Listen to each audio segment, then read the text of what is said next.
अस्सलामुअलैकुम जी। आज मैं बहुत ही मज़े का स्ट्रॉबेरी का एक ड्रिंक लेके आई हूँ। तो चलिए इसे बनाना स्टार्ट करते हैं। स्ट्रॉबेरी ड्रिंक बनाने के लिए मैंने एक प्याली के करीब ये स्ट्रॉबेरी ले ली है और इस स्ट्रॉबेरी को मैं अच्छी तरह शेक कर लूँगी। इनको सबको इसमें डाल दूँगी और तकरीब इसके अंदर एक मैं लेमन निचोड़ दूँगी। अच्छी तरह इसको निचोड़ देना है। आधा टीस्पून के करीब इसमें मैं ये काला नमक डाल दूँगी। इसको मैं अच्छी तरह ग्राइंड करती हूँ, तो फिर मैं आगे आपको दिखाती हूँ।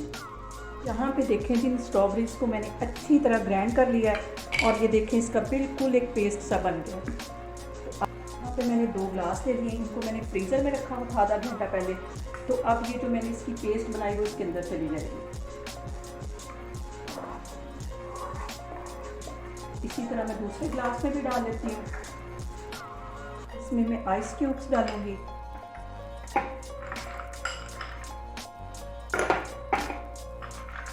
ज़्यादा सारे आइस क्यूब्स डालूंगी ताकि ये ठंडा सा हमारा ड्रिंक तैयार हो जाए।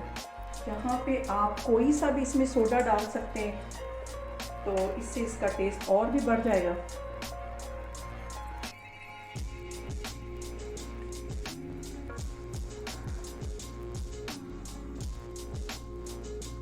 यहाँ पे मैं इसको अच्छी तरह हिला लेती हूँ। आप लोग भी रमज़ान में इसको लाजमी ट्राई करें, ये बहुत मज़े का स्ट्रॉबेरी ड्रिंक बनता है। इंशाल्लाह ताला मैं एक और रेसिपी के साथ आपके सामने आऊँगी। अल्लाह हाफिज़।